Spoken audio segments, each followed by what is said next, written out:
Marshall here. Welcome back to the Realignment. Hey everyone, welcome back to the show. The Realignment has spent a more than decent amount of time covering the crypto industry, but we've mostly looked at the industry and the technology as a whole through the lens of business, the tech conversations we have every once in a while, and of course, the lens of culture and society. Today's conversation, though, is going to focus on crypto through the lens of policy and politics. I'm speaking with Justin Slaughter. Justin is the VP of Regulatory Affairs at Paradigm, which is one of the leading crypto VC firms. We discuss everything that has to do with crypto in the 2024 election, the policy debates that are happening right now, why it seems like the industry is leaning increasingly to the right, and of course, whether voters are going to be driven by crypto policy decisions in the first place. Hope you all enjoy the conversation, and it was really cool to kind of look at this crypto issue through a different lens than we've done before. Huge thank you to the Foundation for American Innovation for supporting the work of this podcast. Justin Slaughter, welcome to the Realignment. Good to be here. Thanks for having me. Yeah, I'm pumped to chat with you. I've done a bunch of episodes of the Realignment covering crypto, but ironically for a political podcast, the crypto focus has always been tech and business and culture based, never through the lens of policy and politics. So how about we just kind of kick things up there? I'm sure when you do meetings on the Hill or with government officials or think tanks, they probably have the same sort of perspective. They see crypto through the like NFT lens or through the just sort of like making money lens. Introduce what you would say to anyone in that audience. Great question. So what I usually like to say is, first off, what do you know about crypto? And the answer usually ranges from, I've heard of Bitcoin, I've heard of Ether, to, well, you guys make those dog tokens, right? And what I say is basically, it's a lot more than that. The whole theory of crypto is the idea of radical decentralization. So much of the world we live in is one that, because of the vagaries of time and history, we have intermediaries everywhere. You think back to the beginnings of commerce, ancient Middle East, ancient Greece, there were marketplaces everywhere. And the way that all worked is you needed to have a place for people to come together, because the community, how were you going to know when you wanted to buy or sell something where you could go? And over time, as commerce has grown, we have built this entire system around the analog world. Well, then about, depending on when you talk to, 30, 40 years ago, you see the beginnings of the internet showing up. The internet first affects communications. That was the 1990s in many ways. Then it affects commerce. And so now you can actually have radical many-to-many engagement for the first time, which means we can therefore create systems that don't require as many intermediaries. This is good because, of course, intermediaries generally are a necessary evil. They're useful to prevent someone from ripping off someone else, but they're also, almost by definition, rent seekers.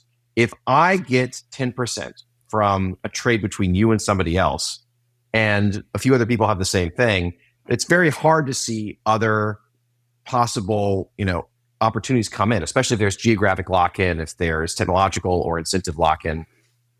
What crypto allows for is a universal system of exchange, of interaction, but also one that is owned by everybody. It's like a commons. So much of our system of tech now even is controlled by a very few people. Facebook, Google, the other Web2 giants. And one of the ways they make that possible is because they built this entire system of technology, of data control that is hard to displace them. And, you think back in the mid-2000s, right? For a while, Facebook and Twitter and all these others had open APIs. They had things that allowed someone to build on their system and say, you can build your startup inside Facebook, inside Twitter. And over time, they eventually locked out those APIs because, of course, it's capitalism. There's going to be a desire to make money to do enclosure. What you have in a system like Ethereum is what we call, instead of don't be evil, can't be evil. No one can ever own a majority of Ethereum now, which is a major crypto token, proof of stake. No one effectively can own a majority of Solana. No one can own a majority of Bitcoin. These will always be available and owned by the vast majority, which means you can build on them with confidence and even port them into new systems. What crypto is fundamentally is the idea of a new system that combines commerce technology that allows more people to have control over their data, their finances, and reduces the power of established incumbent intermediary Goliaths. So I am going to, that was a great, you obviously do the DC side of your job real well. I'm going to play Representative Kozloff from the Austin suburbs. That all sounds great. That makes sense. What do I need to do here? Right. Because I think, for example, let's talk about the early internet period. Commerce on the internet was difficult because at first people were justifiably afraid of putting their credit card numbers into like a payment portal. And, when Jeff Bezos was launching Amazon, one of the famous stories they tell is that people would call on the phone and be more confident just like reading their credit card number over the phone instead of putting it into an actual portal. As I understand it, that wasn't the type of technological advancement that needed any government intervention, because gradually you had payment processors like PayPal come about. You had users just get used to the internet. Culture mattered, practice mattered. Oh, like my cousin did it, so I'm comfortable doing it too. So given the tech, business, commerce vision you just outlined for crypto, what degree of the benefits you're describing are about government passing new policies versus, hey, I know it feels weird to pay in Bitcoin, but honestly, there's going to have to be some combination of compelling apps, use cases, et cetera, that would incentivize users to get over their fear of change. How would you divide up those dilemmas? So it's a chicken and egg problem. I think what is notable, right, is that, as you know, a lot of tech came in at a time of almost utopian mindset toward technology. I like to say that the Telecom Act of 1996, not just Section 230, which a lot of people have issues with, couldn't pass today. People regret that we gave kind of a lack of guardrails on technology in the 1990s and 2000s now. I think that's the general consensus in DC. With crypto, they've been kind of suffering from the hangover from that. What is needed here is some reasonable rules of the road that signify how you have all the interlocking alphabet soup of agencies work together. What is required for companies to follow the rules? It doesn't require many millions of dollars of legal fees at the start. And also, just what are we trying to accomplish as a country? So I like to say this a lot. Wait, can we pause there? Because I want to talk about this. What are we trying to accomplish as a country? What's so interesting is I think that right there got at the awkward tension within crypto policy advocacy, because like you said, you started off by talking about crypto being decentralized, right? Like some of like the biggest names in crypto, some of the biggest Bitcoiners are very, very, very libertarian. So even that sort of like language is sort of awkward. So I'd love for you to sort of talk about, and there's no solution to that, but could you talk about that tension? Yeah. I mean, so the way I would describe it, right, is that crypto has had many generations now. Every 4 years we go through a cycle, but it's also had political generations. The first people who really engaged with crypto, I think, tended to be libertarian. These were the people that were like, Bitcoin's going to take over the entire world. And I first encountered crypto when it was just Bitcoin. I was a Hill staffer. I was doing oversight over oil and gas futures markets. And a lot of people that speculate on this in 2012 were also buying this new product called Bitcoin. And I am honest, maybe to a fault, so I didn't buy any because I, of course, said this is something that's remotely close to what I'm regulating. I shouldn't be buying any of this. And I didn't buy any until I got out of government for the second time at the end of 2021 before joining Paradigm. But over time, you started to see people come in that were not, I would think, purely politically libertarian. If anything, the trend line, because crypto ownership but becoming involved is so young, skewed left beginning in 2015, 2016. Back around 2017, 2018, this is partly because of Ethereum, the view was crypto was primarily leaning Democratic, not Republican, because it had so many young people, because it had so many people in tech, which at the time was seen as skewing left. And now we've had this third generation where it's being adopted more by, I would say, Republicans. But because the ownership, I'm happy to discuss how this is true for our polling, because ownership skews young and non-white, it still has a strong Democratic lean, even now as we are experiencing possibly a non-white realignment toward Republicans. You know what's so interesting about that? So this is me purely basing this off of Twitter, but the crypto community is very online. So this is actually one of those, like, this is actually useful. It seems to me that I'll outline it as follows. The base of the crypto community probably skews left in the way that you did for demographic reasons. I would say what's happened over the past 2 or 3 years, for a variety of reasons I'd love to hear your perspective on, the leadership class, the pundit class has clearly skewed right in a way that just doesn't have anything to do necessarily with the way the base is actually thinking about things, right? So if you're trying to influence or connect with like Cynthia Loomis or like Ted Cruz, like obviously like that's going to provide an opportunity for more right-leaning folks in a way that if you're just sort of like a black dude in New York, your life has nothing to do with that whatsoever. So yeah, it's just sort of useful. I'm always fascinated by those sort of like mental models. So it's really interesting, right? I think a lot of it is, and I was at the SEC at the start of the Biden administration, working for the acting chair before I joined Paradigm.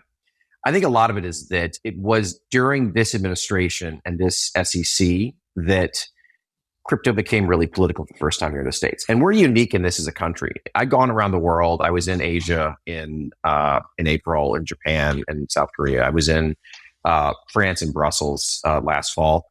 This is not a political partisan issue anywhere. Like you just had a major election, right, in the United Kingdom, I think about 2 weeks ago. Maybe it was last week. It's been a long week. And it's not likely to see any significant change in their policy toward crypto, having flipped from a Rishi Sunak Tory party to a Keir Starmer Labour Party. Only years at hyperpartisan. And I think that's because of the impact on crypto by government for the first time. There was no democratic platform on crypto in 2020. Why? Well, because crypto had this brief burst of activity in politics around 2017 around the ICO bubble.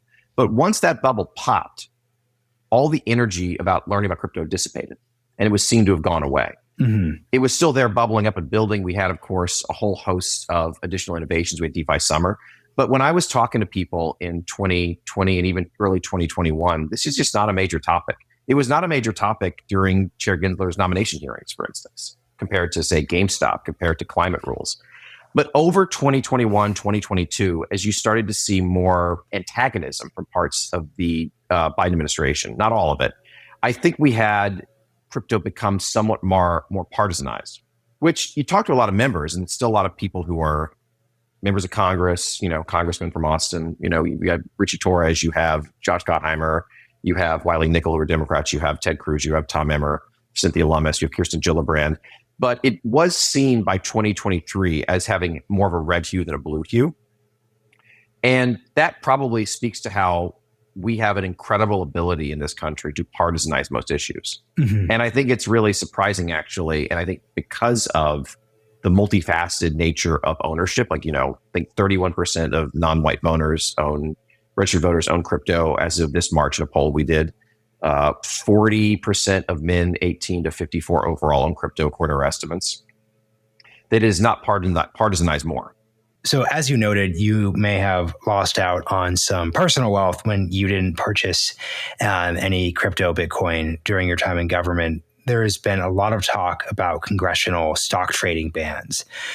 What do you think about the regulation of members' ability to buy cryptocurrencies? So the way I would describe it, it's narratively, it's alike, but it's also different.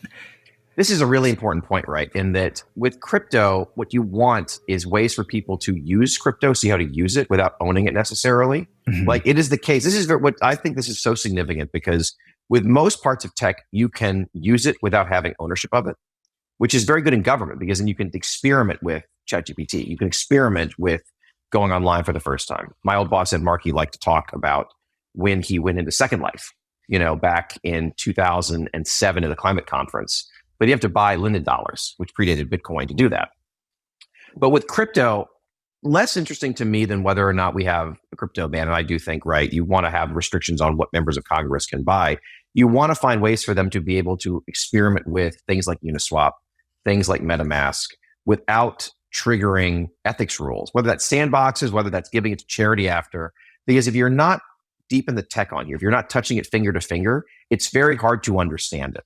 That's one thing that I think is the consistent issue for a lot of folks is this is an area where touching is believing. Mm-hmm.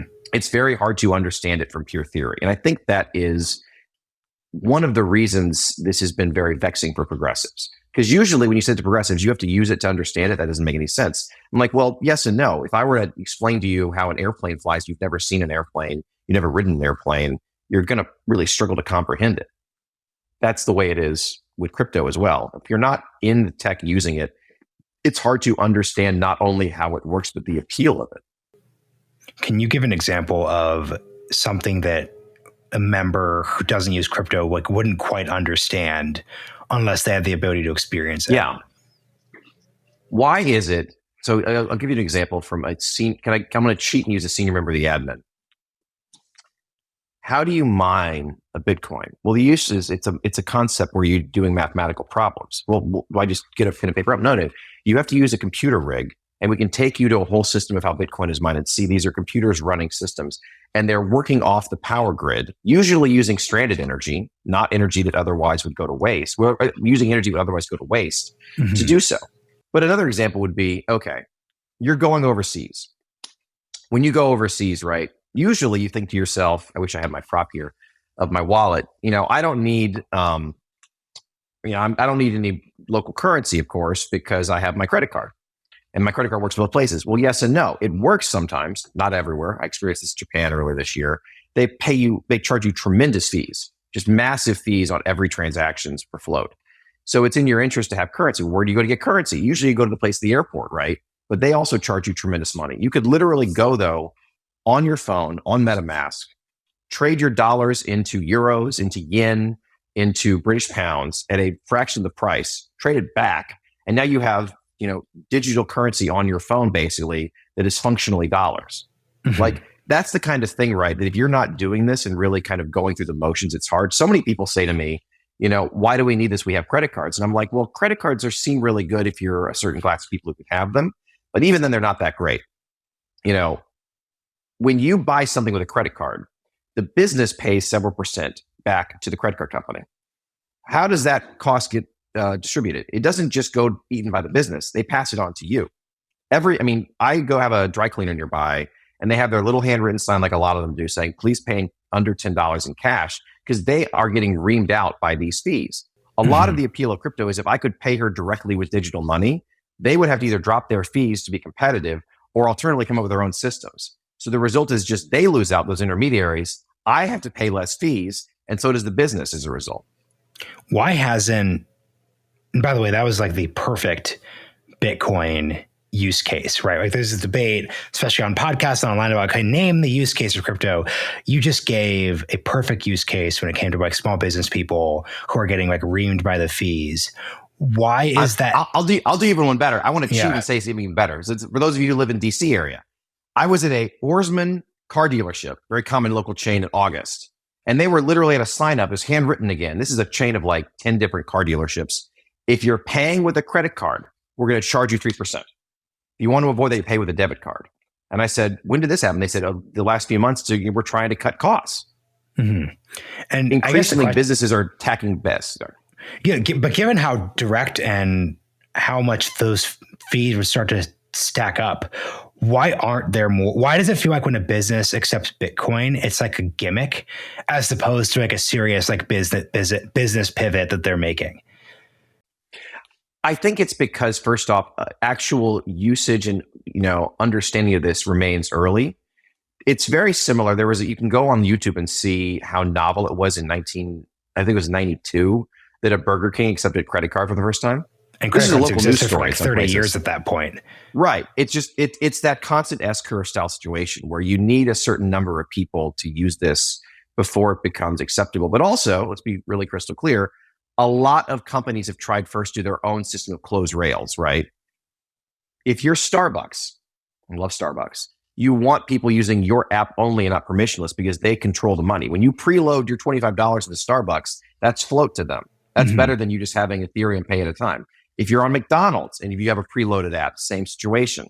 So I think partly it's because, as with so many other things in life, you start out with early adopters, you move to a bunch of quasi-closed source systems, and then everyone realizes it would be better to be in a open source permissionless system.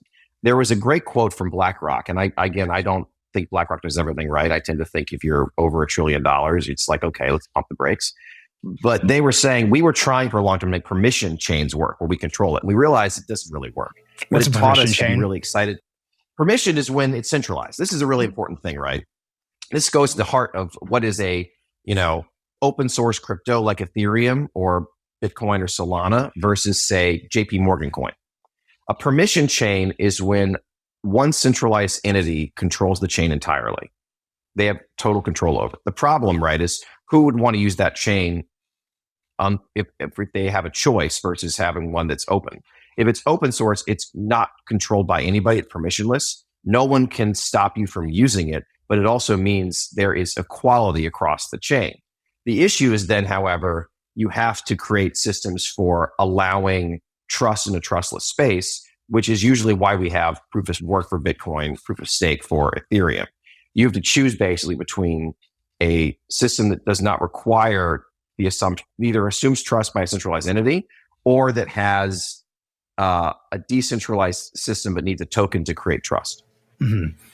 So I guess the next question, to your point around the actual user or owner base of crypto, like what are people doing with their crypto? Because this is where the credit card example kind of gets a little difficult, because I'd say for a lot of people, they see crypto as akin to a casino or, a meme stock. Yeah. Therefore, hypothetically, they have the next credit card sitting in their in their digital wallet, but they're not using it that way. And that seems to be like an issue that will like literally just slow down the process of that 1992 Burger King example you gave. So how do you think about how the meme stock casino part may like obscure user use cases or like the behavior you'd want to have for broader economical transformation? It's a great question. The way I like to think about it is often the speculative elements of something are what precede mass adoption as we figure out what works and what doesn't. Back in the 19th century, we had the railroad, and I'm not going to analogize crypto exactly to the railroad in terms of its impact on society yet. I wouldn't do that, but I will say this. When they were first doing railroad systems, there were tremendous amounts of useless lines built. People were building them everywhere because they were, not certain which was actually going to be useful. The result was you had a whole system of bubbles and almost a mania that continued. There was a casino-like element to it. And over time, we figured out where the useful lines were. So it is here as well, where in many ways, you are seeing this speculative frenzy as partly people trying to figure out what works and what doesn't. But I would also say, right, it's also a failure of government. When you don't have clear-cut rules of what is and is not acceptable, it is easier to have things default to meme stocks. We can get into the details of this, but a lot of the issues right now have been what is and is not a security. The SEC, under the current chair, has made it pretty clear that meme stocks are not a security because under the test for what's a security, you have to have a promise to make money. And the meme stock says, I'm not promising anything. It has no value. It's worthless. Mm-hmm. So that, in fact, is a way in which government inaction has encouraged some of the, shall we say, frenzy. But, I tend to think you have to look at everything and you want to have a state that is not moving too quickly, but you also don't want one that's moving too slowly. My biggest anxiety as a progressive is that we are going to end up by sheer inaction leading to a worse system for the country, for crypto, because every time now where the industry bubbles up, blows up, and goes away, it comes back wilder. And the only way to stop that cycle is do what every other country in the world's done and come up with pro-legislation that's pro-crypto, pro-innovation, pro-consumer. That's what Japan did. It's what Europeans have done with MiCA. It's what the UK is doing. We are the laggards here. And I think that is to everybody's detriment. What is an example, if you could think of one, of just like an awesome bipartisan thing that crypto could deliver, but it can't because of the weird regulatory space we're in right now? So, for example, what I mean by that is early internet is just literally not a partisan issue because, like, hey, you can now buy things online. That's just like obvious, very cool, very straightforward. Is there something that policymakers could see as like attractive or you'd want to have that their inaction is preventing? I think it's a couple of things. I think one certainly is there are some projects that want to have people be able to reclaim their data from big tech. Literally, the way big tech works, right, is they take your data and they sell it. They sell ads using it. They also sell the data. Because of the decentralized many-to-many process of blockchain, you can have people now be able to reclaim their data and even charge big tech for it. We have a portfolio company that's been in this space. But you need to use a token to really maximize it, and they don't know the status of how to do a token. So that's one right there. But another, I would say, is just in general, a lot of founders Mark Cuban talks about this, right? He has his pharmacy and drug program as well. A lot of founders are afraid to get involved in the space, even if interested, because they're worried that there is no way to know whether or not they break the rules. And I tend to think, right, I have a kind of a pretty consistent walk like a duck test for this. The way, when one company can't figure out the rules with the government, that's on the company. When two companies can't figure out the rules for something, that's also on the company. When 10 companies can't figure out the rules for something, that's still in the companies. But when hundreds or thousands of companies can't figure out the rules in the sector, that's in the government. Now it's become something where clearly there is a need for action. And I give myself in this. For a long time, I was like, I don't think we need necessarily new legislation on how to regulate crypto in 2017, 2018. That regulation might be enough by the SEC. And having worked at both the CFTC and SEC, it's now clear to me that absent legislation, those agencies and the others involved in this are never going to figure out what to do about it, because fundamentally you have this space in crypto that crosses the jurisdictions of so many different American agencies. There's elements of crypto that fall into the SEC. There's elements that fall into the CFTC, the Commodity Trading Commission. There's elements that fall into Treasury. There's elements that fall into banking regulators. There's elements that fall into consumer regulators. And I once worked on a memorandum of understanding between CFTC and FERC on how to share unmasked electricity market data. Not a big thing. That MOU took 2 years and that was just over a very small issue. To ask agencies to decide to divide up the world like European colonial diplomats in a space that's shorter than centuries is not realistic. I think the thing I'd be curious about is, to your point, like the political valence of crypto is sort of complicated at a narrative level, but what would you say is the broad crypto center or middle where everyone could sort of play with? And once again, when I say center, I don't mean like in a like no labels sense. I mean just in the sense of like, look, like you're going to have like Elizabeth Warren on one end, and then you're going to have Cynthia Loomis or Ted Cruz on the other. But like that said, and both of those ends are going to disagree with each other. But like that said, there's probably a space where both sides could actually still operate and pass legislation around. What do you think that looks like? I mean, I think it honestly is coming together and saying, how do we want to divide up? How do we want this to be dealt with in terms of who has what are the baseline requirements? I actually do think, right, if I was, advising a very progressive member, I would say, look, you're never going to have a better time than right now to pass legislation, because the Supreme Court has signified it's very hostile to administrative power absent explicit statutory authority. As I told someone, people don't realize this, but Loper Bright, the case came out about Chevron. In the oral argument to that case, which is about administrative power, the arguer against the Chevron doctrine cited cryptocurrency and the inability of legislation on it as a reason Chevron needed to go.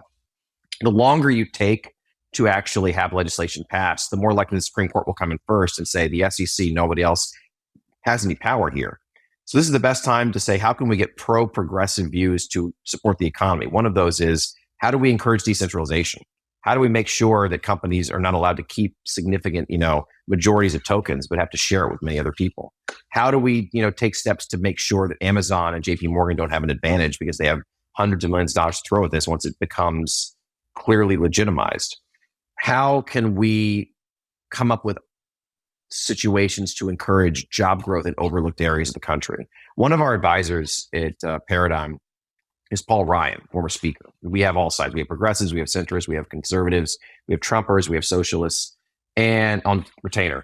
And one thing that Ryan says is one of the things that makes really, really excited about crypto, beyond what it can do, is it also allows for jobs to be all over the country. You can do this job from anywhere.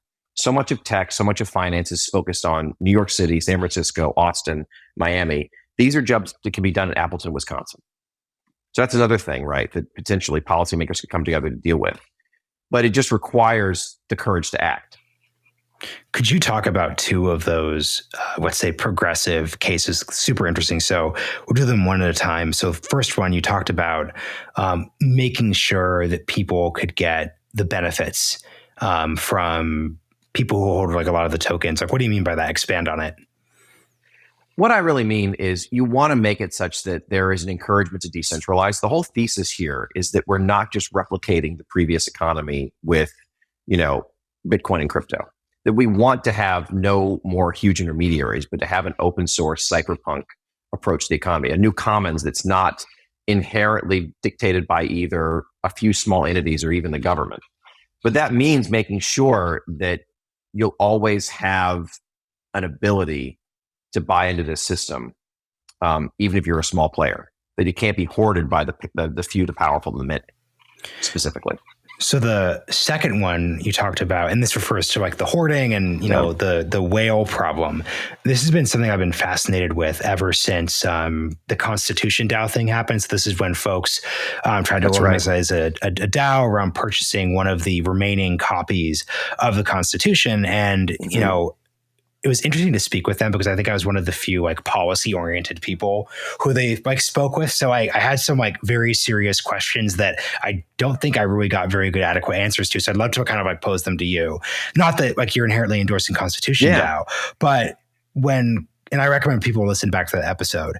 The thing that was fascinating about Constitution DAO is they are basically saying, this is a group of people coming together via crypto, via MetaMask, via a decentralized autonomous organization to purchase this copy of the Constitution. And because we're purchasing it together as a group, as this decentralized organization, we could say, hey, what we're going to do is say that this should go to like this museum, or it should go on a museum tour, or maybe it should go to like a residence for a year, like this, or that. And they were basically saying, and they said this quite literally, 1776 was all about, voting and democracy. Like we're upgrading that for 2022, where you're bringing in this decentralization play. And just the very obvious response to that at a political science level is the 1776 innovation. Let's put aside the fact that non-property owners couldn't vote, slavery, gender. Let's put that aside for a second. One man, one vote is the innovation that really matters. Bill Gates has the same amount of votes as I actually have. However, with the DAO, I could just be the biggest purchaser of, their tokens. And then I could just say, you know what? I'm glad that you all gave your perspectives on what's happening here, but actually I think it should be in Austin. It should be in Marshall Kozlov's house. How do we understand? So that's how I think of like the whale problem, how it sort of like mixes the narratives here. Like how do you could expand it beyond Constitution DAO, but I'd just be curious if you could expand on that. I love this conversation because I do think this is something that's not fully appreciated. In traditional corporate governance, no CEO can ever be basically fired by their board or their shareholders absent the board, because the CEO just controls so many shares by default. And this was famous in the 2005 Disney lawsuit, where people tried to push out Michael Eisner after doing a bad job on a bunch of things. And he still got, I think, 55% of the shares voting in favor, even though he had family members of the Disney Corporation with huge shares saying, we want you fired.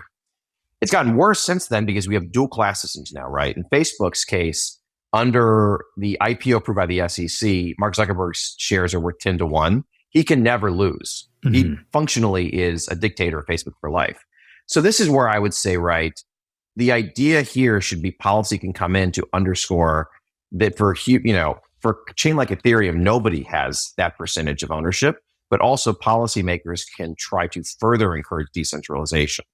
And this is where I think you can get at the crux of it, which is that you at least have in a DAO, hopefully a system where the leadership rotates and you can have more active direct voting and, collective action. It's one reason I really enjoy the writings of the blockchain socialist, because he talks about how you could also use this model as a means of greater unionization. So much of unions, right, is one where because the membership is distributed across the country, it's often somewhat isolated from other parts. You have a pyramid style system, which ends up recreating the hierarchy of the other parts of the economy. Here you can have more direct diplomacy where the people at the bottom of the pyramid in terms of ownership have direct access to the top, can call votes on their own, can do anything. So I would say it is not the perfection of all human existence, and because perhaps we cannot ever reach that, but it is more perfect. It is better than a lot of the current systems we have in our present economic and society. Totally fair. Something I'd love to hear more about. You said this at the start of the episode when you were talking about like helping this country win. Obviously, at scale, shifting away from these middleman models would be huge for like individual, like small business owners and customers. But like, you're serious into politics. Like, that is not the stuff by which political movements and national revivals are made. Not that they're not important. Or maybe you think they actually are. I'd love to hear. Well, it's really interesting, right? I was at a meeting with off the Hill with a member of Congress who said that one of the reasons he's getting really pro crypto now, and he's been a skeptic, is because he does think it's a means to build non-white wealth. A lot of people who are non-white seem to be interested in crypto because they view this as a chance to get on the ground floor for once, versus a system that traditionally excluded them. It did redlining, it did blockbusting. I do think that the economy at its best is a constant red queen race, where if you're an incumbent, you got to always have dogs barking at your heels. Mm-hmm. The moment you get comfortable is the moment you get sloppy. The moment also you start basically taking advantage of everybody else. So I tend to think that this itself is a representation of an ongoing frustration with parts of the economy. And it's not just one that is solvable in politics. I look at it and think a lot of people like the idea that even if you made wrong choices during the unspoken meritocratic super race from age 15 to 24, you can get into crypto, you can become a coder yourself, you can build an app with no expertise, and you can make your fortune. I think that has tremendous appeal to people. I look at this very much. When I was the SEC, I was there helping with the GameStop fiasco, and they are very similar in that they both represent people trying to find ways to beat back a system they feel at a certain point early in life has already beaten them. Mm-hmm. And it is not the case that this is solvable only through politics. Politics is also related to it. But you want to always feel that no matter how old you are, no matter what choices you've made, it is never too late to become successful, to achieve the American dream. And I think that speaks to a lot of people who are in crypto that are especially people who are alienated. I look at this in our polling because it does seem like a lot of the people who are young and in crypto and diehard about it, and a lot of them seem to be are traditionally Democratic voters, but leaning Republican right now, I think, in part, the same thing that is driving that alienation is making them find crypto appealing, and may also be part of why the Biden administration's accidental antagonism toward crypto is costing them electorally.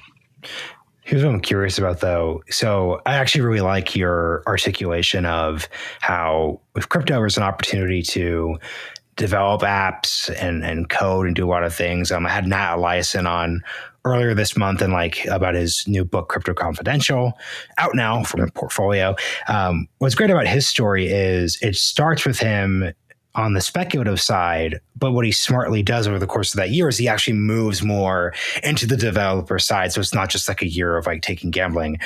Given your polling, though, and how engaged you are at a narrative level of what the crypto base looks like, what's the ratio of this is a legit new opportunity to engage in the economy in a new way versus you're still stuck on this through the lens of meme coins and gambling? And that's, so and that's not, and by the way, that's not me trying to be pessimistic. I'm not trying to be pessimistic there, because that's something that could be improved upon. But I'd be curious, as it stands today. It's a really good question. Generally, right now, when I looked at it last, it's getting close to parity in terms of seeing crypto as the future versus seeing crypto as a flash in the pan. So it's getting very close to equal. I think it's around 50-50. I need to look back at it. It again goes to, I think, there's a right way and a wrong way to think about crypto, which is if you're going into crypto and you're only getting involved in the meme coins, I wish you luck, but you're not. It's like going to Disneyland and stopping in the parking lot. Yeah, you're physically there, but you're not actually there for the reason you're talking about it. The real value comes, in my opinion, when you start really experiencing the apps, you start experiencing how it works. You're getting deeper and deeper into space and ideally building it yourself, right? The theory of, the Web3 idea is instead of just reading like Web 1 or reading and writing like Web 2, it's read, write, own. But that includes writing, it includes owning, it includes having a more ongoing, direct, and frequent interaction with the apps and the systems. And it does seem to be a treadmill, or rather, it's kind of a super perpetual motion machine. Once you get in a little bit, you get more and more. You just keep wading deeper and deeper. But the real question is when people only stop at that first step. And it's what's going to be interesting, I think, with increasingly the TradFi wrappers of Bitcoin and Ether. Will those be people who are going to further get involved in the other parts of the system? I did a report with the Technology Advisory Committee at CFTC on DeFi. And I think a real question for politics in general has been how many people will get deeply involved, not just in the early parts of crypto, CeFi exchanges, Bitcoin ownership, Ether ownership, but get involved in DeFi, get involved in decentralized social networks, and know they're doing it. These are like a real hard question for the next probably 5 to 10 years. No, and I will say too, you actually just got to one of the biggest frustrations when crypto tech folks, business folks enter into sort of like my sphere, which is politics and policy, because you kind of listen. And this was a bigger issue, especially during like 2021, where there was a little too much of an attempt to force narratives as opposed to just making it normal. So like, for example, there's this certain person who was like, during Web 1, we were promised this. And then during Web 2, we were promised this. And then Mark Zuckerberg screwed us over. And that's why we're going to win. And it's like consumers don't think that way. And the strongest crypto cases I've heard from people, the times where I get excited, where someone says, look, getting excited about this product or this coin or this idea that I'm focusing on here doesn't require any ideological or narrative buy-in at all. You just do it. Like no one got on Facebook because someone's like, back in the 1990s, AOL was a walled garden. And because it was a walled garden, you couldn't hang out with your friends who were on Earthlink. So now with Facebook's open. No, that isn't how it worked. They got on because it was cool. So I'm just sort of always very wary, and you haven't done it, but I'm just very wary when it goes into sort of the overly narrativized sense. Yeah, I think that's correct, right? You want things, the best things are fun, they're interesting, they're novel, they're useful. And it's been notable, right, in that all the building that's happened in this space over the last few years, the thing about crypto in particular is that because of that 4-year cycle, because that bubble, that burst and blow up, people often miss all the action that occurs during the quiet periods. And then having been in this space now for almost 3 years, it's been amazing to see most of that cycle myself now and see how some of the most exciting periods are when the media's, eye of Sauron is off away from us, so we can just be building. So here is my last question. I'm proud of this question because I've just not yet gotten a good answer from it. So it's a good one to push people on. Cool. I remember the first time I used Facebook. It was debate camp, summer 2007. I was over MySpace and someone was like, hey, they just opened up Facebook for people who are still in high school. Check this out. And it was actually just the coolest thing I'd ever experienced. And to this day, when I'm talking to crypto CEOs and founders and VCs, I'm like, I do not think you guys have provided people with that level of experience beyond, and this is fair, in the speculative categories. There are people who've had the time of their lives on Coinbase or on Gemini. I'm not denying that part, right? That area has been very built out. Have you had any experiences that felt and here's the thing, let me put it this way. It doesn't even have to have been the actual experience, but where you actually unironically, if you didn't work for Paradigm, you were like, man, this is so effing cool. And it has nothing to do with my ability to make money off of it. Yes. I mean, for me, I'll tell you the story of both why I really got into this space full tilt. And then I'll also tell you the story about my own experience in that. So first off, I will, to protect the fact that I was a government employee, the biggest shock to most people about the GameStop fiasco is that there's no real-time data at the SEC. Literally, it was a shock to everybody, in part because things settle on multiple days later. So even the regulators don't know what happens in the markets day to day. That's true in all of our markets. We call up people and say, what are you seeing? When I was finishing, I was at the SEC. It was my last month. I went down to Atlanta to see my mom with my kids before she passed, sadly. And I got a room on Expedia for that purpose. I drove down late at night, my 4 kids, and checked in. And the hotel clerk said, you can't check in, sir. Your credit card was declined. I said, what do you mean? He's like, can't check you in. Your card. I said, but I paid an Expedia. And he said, okay, you got to call Expedia. So I ring up Expedia. And the representative was very quick. She said, I see the problem. Put your phone on the counter of the hotel and put me on speaker. I said, okay. So she says, hi, this is X Expedia. Hi, this is Y with Hilton. I understood the card was declined. Yes. What was the last 4 digits of the card? And he reads it out. And I say, that's on my credit card. And she says, no, sir. When you buy a room with Expedia, we charge your credit card first and pay for it with our own credit card. And I said, there's 200 credit card fees in this transaction. She said, yeah. And I was like, that to me was the unlock for like where a lot of the value here is in the ability to cut out the intermediary. But the other thing is actually seeing a system like Uniswap for the first time. So much of our financial systems work on these very dark systems where a few people own them. And so they have disproportionate power. This is known as the buy side and the sell side. And the basic problem is that system is totally unbreachable because the sell side have the ability to set the terms. They also have all the information. But by having a non-custodial system of finance, for the first time, you level the playing field, which means they're not getting their automatic cut. So all the competition gets better. And there's all these other improvements in financial markets that I've seen in the system that could be applied to traditional finance. They would all make that work better as well. But that's me. I'm a markets nerd, right? That's like the first plumbing step. The thing that I think is really going to start to be the consumer side is things like the decentralized social networks. There's one called, I'm always reticent to mention specific companies, of course, because I will here in this case. People don't learn more. So that's fair. Yeah. So there's Farcaster, right? Which is Farcaster's a Twitter-like app, and Paradigm, I think, has a connection to them. It runs on Ethereum. You can build an app inside Farcaster called a frame. And if you ever say, I don't want to work with Farcaster, that can be ported immediately to a different Ethereum-based network. You don't get the same lock-in that most of us get where we spend all this time in a virtual space. We spend all this time, using a particular company, or like how many of us are locked into iPhone versus Android because you have so many files, it's too much of a pain in the neck to change. This is data transportability, so you actually have the freedom to do whatever you want, which means everyone can innovate more. And I think that will lead to a much more dynamic system pretty quickly as a result, because usually you follow where people who are really cool builders go. That is the number one magnet for everyone else to follow too. That's what builds the network effect. So those are my 2 short answers. No, those are good answers. And I think the key thing here too is I like how you framed the question from within like the perspective you're bringing, which is like, if you're looking at this financially, you're looking at like, where's the value going to come from?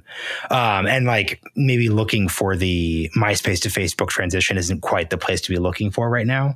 And that's just sort of I think it is though. I think you're right, because like, because what I was getting is like, that's when that is when a user is just there. Like that's what I'm basically, another way we phrase what I'm looking for is I'm looking for like a magic experience, and that takes time. And to be fair, like it was, I was like 12, 15 years into like the consumer internet when that happened. I will tell you that the biggest issue for the US and crypto is that one of the major utilities of crypto so far is the access to dollars you can get around the world via stable coins, which are cryptocurrencies or the pegged to the dollar. That is of some use in America, but not as much as it's anywhere else. Because everywhere else, the ability to access dollars is tremendously powerful. You're in a country that has a currency that's not super stable, or even if you're in the UK or EU, that's just tremendously valuable. So ironically, the first great innovation of crypto that was mass production was that, say like Circle. And it's one that is based in the US, but because it's a service everyone in the US already has, some of the utilities harder to see. But I think this next set we're going to see in the next short period of time, we've already started to see with things like Farcaster, is going to be very significant. I'm also very excited to see how this is impacting gaming. Another thing that I think people don't appreciate in politics is how much time people spend on apps and games like Candy Crush.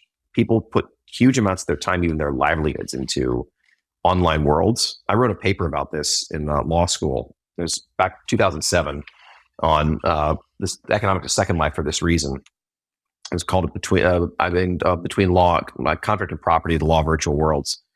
And a thing that is the case is as we spend more and more time online, as our identity becomes more online, the more you need a system of interchangeable property rights for that. And I think crypto stumbled into that in the first really mass way. So much of our current system of online interaction, whether in video games or MMORPGs, whether in Candy Crush style apps, whether in Facebook, is a system where you fundamentally have no rights. The company can lock you out, can take all your stuff. There have been efforts by people to sue for their virtual property. The guys say, no, you don't have any right to this.